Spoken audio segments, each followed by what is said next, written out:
Hello friends, today I am going to teach about cane. Cane means सकना।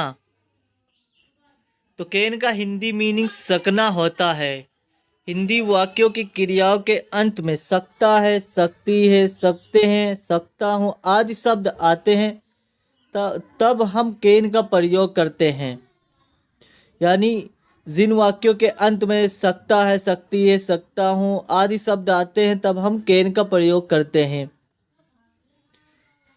तो केन एक model auxiliary verb है तथा मॉडल ऑक्सिलरी वर्ब का प्रयोग भाषा को एक सुंदर रूप देने के लिए प्रयोग किया जाता है।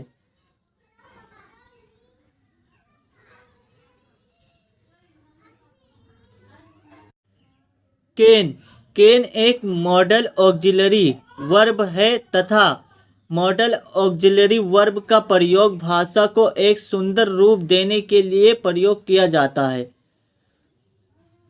तो अब हम सीखेंगे इसका प्रयोग हम कैसे करते हैं। जिन वाक्यों के अंत में सकता है, सकती है, सकता हूँ आदि शब्द आते हैं तब हम कैन का प्रयोग करते हैं, यानी किसी की कैपेसिटी बताने के लिए। जैसे वह जा सकता है, वह आ सकता है, वह खाना खा सकता है, वह पेड़ पर चढ़ सकता है, तो हम उसकी कैपेसिटी बताते हैं कि ये कर सकता है। तो उसके लिए हम कैन का प्रयोग करते हैं। फॉर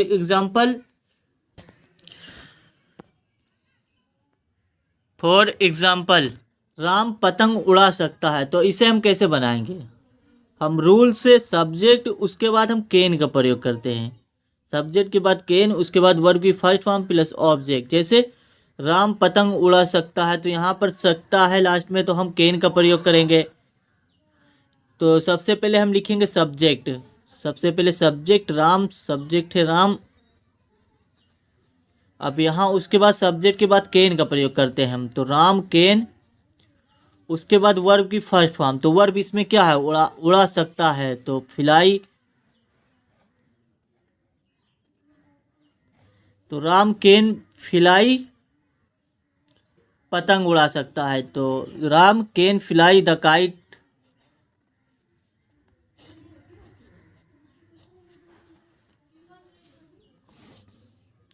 तो इससे हम सब इस तरह बनाते हैं। सब्जेक्ट के बाद कैन प्लस वर्ब की फर्स्ट फॉर्म प्लस ऑब्जेक्ट। जैसे फॉर एग्जाम्पल सोहन दौड़ सकता है, दौड़ सकता।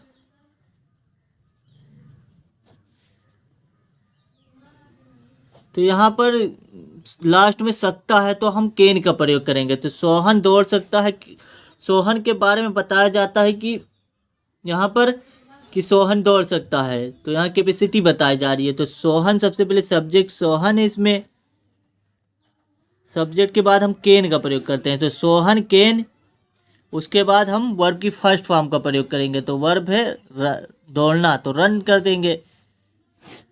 रन मीन्स दौड़ना, तो सोहन कैन रन, सोहन दौड़ सकता है। फॉर एग्जाम्पल सीता बाइक चला सकती है, चला सकती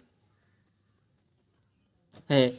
तो यहाँ पर भी लास्ट में सकती है, तो हम जान जाएंगे कि यहाँ पर हमें कैन का प्रयोग करना है। तो इसे भी हम अकॉर्डिंग टू सेंटेंस के हिसाब से बनाएंगे। तो सीता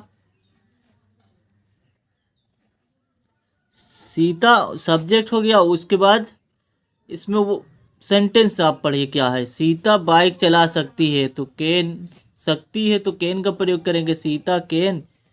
उसके बाद बाइक चलाना, राइड, वर्ब की फर्स्ट फॉर्म राइड बाइक। तो सीता बाइक चला सकती है, Sita can ride bike.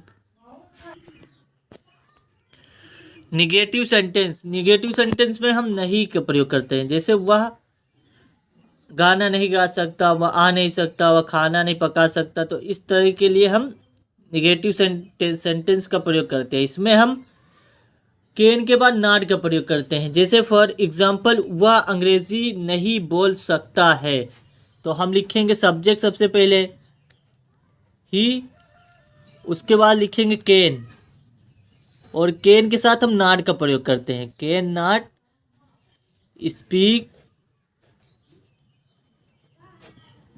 Speak English,